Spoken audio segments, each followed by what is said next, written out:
ఓం శ్రీ గురుభ్యో నమః. హరి ఓం. శుక్లాంబరధరం విష్ణుం శశివర్ణం చతుర్భుజం ప్రసన్నవదనం ధ్యాయేత్ సర్వవిఘ్నోపశాంతయే.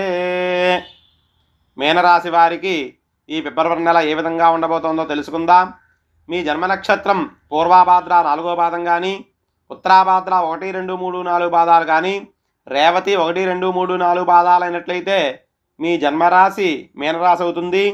ఈ రాశి వారికి తృతీయ స్థానమందు గురుడు, వ్యయస్థానమందు శనేశ్వరుడు, సప్తమ జన్మస్థానములయందు రాహుకేతువులు సంచార ఫలితంగా ఈ రాశి వారికి కొన్ని ఈ నెలలో కొన్ని ఇబ్బందులు పడేటువంటి అవకాశాలు కనబడుతున్నాయి.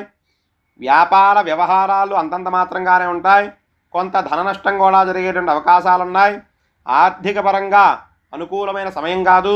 ఉద్యోగస్తులు పై అధికారులతోనూ, ప్రైవేటు రంగ సంస్థల ఉద్యోగస్తులు వారి యజమానుల నుండి కూడా సమస్యలను పొందవలసి ఉంటుంది. అలాగే తృతీయ స్థానానికి కారణమైనటువంటి గురుడు వల్ల తోబుట్టువులు మరియు స్నేహితుల చేత కొన్ని ఇబ్బందులు పడతారు. అదేవిధంగా భార్యాభర్తల వద్ద అన్యోన్యత కూడా లోపిస్తుంది. చేతి వృత్తి వ్యాపారులకు, అలాగే జాయింట్ వ్యాపారులకు కూడా నష్టాలు తప్పవు. విదేశాలు వెళ్ళాలనుకునే వాళ్ళకి ఈ నెలలో కూడా నిరాశే మిగులుతుంది. ఇక సంఘంలోనూ రాజకీయ పరంగా కూడా కొంతవరకు ఇబ్బందులు ఉండే అవకాశం ఉంది.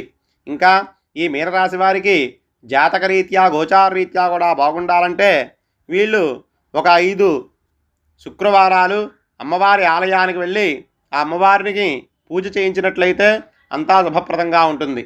స్వస్తి.